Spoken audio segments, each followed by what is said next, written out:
The Children's Bible, 1 Samuel 25-26. David and Abigail. Samuel died, and all the Israelites were gathered together to lament him, and they buried him in his house at Ramah. And David arose and went down to the wilderness of Paran. There was a man in Moab who owned land in Carmel. His name was Nabal, of the house of Caleb, and he was very rich. He had 3,000 goats and 1,000 sheep, and his sheep were being shorn in Carmel. His wife was called Abigail, and she was wise and beautiful. But Nabal was churlish and evil in his doings. In the wilderness David heard that Nabal was shearing his sheep, so he called out 10 of his young men, and said to them, "Go to Carmel, and greet Nabal from me, and say to him, Peace be to you and to your house, and all that you have. We have not harmed your shepherds while they were shearing near us in Carmel, nor have we stolen anything.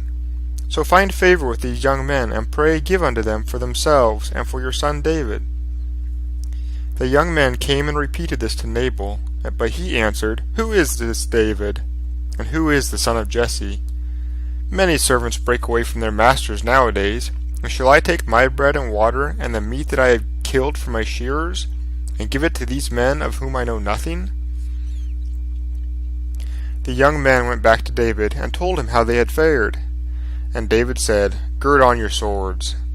He also girded on his sword, and 400 men went with David, leaving 200 behind to look after their goods. But one of Nabal's young men told Abigail about this, saying, "David sent messengers out of the wilderness to salute our master, but he insulted them. But they were very good to us. Nothing was stolen, and nobody was hurt. And they were like our defenders during the time we were together in the fields. What can we do now? For they are marching against our master, but he is such an evil man that nobody can speak to him." Then Abigail made haste, and took 200 loaves and 2 bottles of wine, and 5 sheep already cooked, and 5 measures of parched corn, and 100 bunches of raisins, and 200 cakes of figs, and loaded them on donkeys.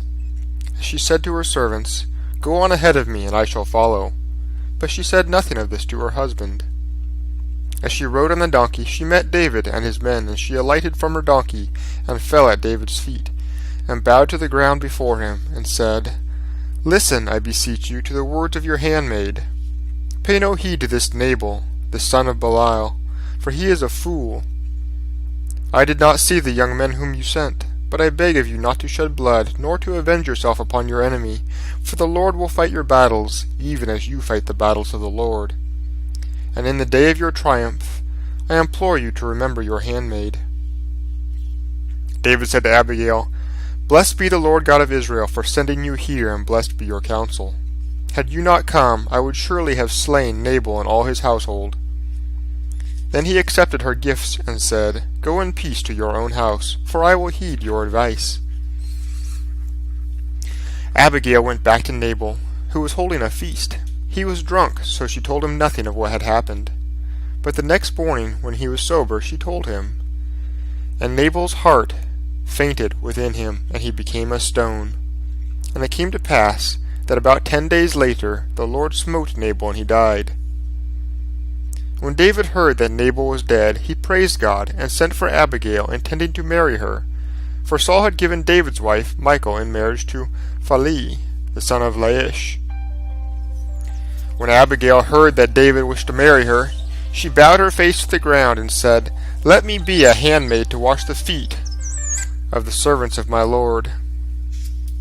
Then she mounted a donkey, taking 5 young girls with her, and went with the messengers of David, and became his wife. David arose one night, and came to where Saul had set up his tent. David saw the place where Saul lay, and Abner the son of Ner, the captain of his army, lay beside him. Saul lay in the middle of the camp, and his men were encamped all around him. So David took the spear and the jug of water from beside Saul's pillow, and stole away.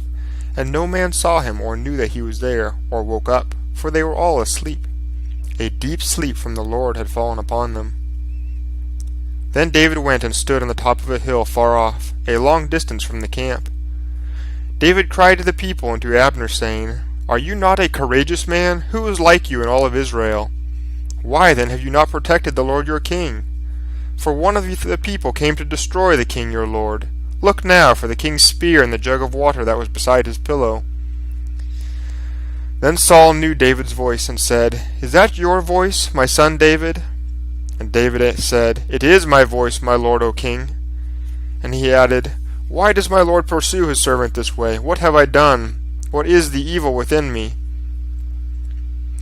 Then Saul said, "I have sinned. Return to me, my son David, for I will never more do you any harm, because my life was precious to you this day. I see now that I have been foolish and very wrong." Then Saul blessed David, and David went on his way, and Saul returned to the palace.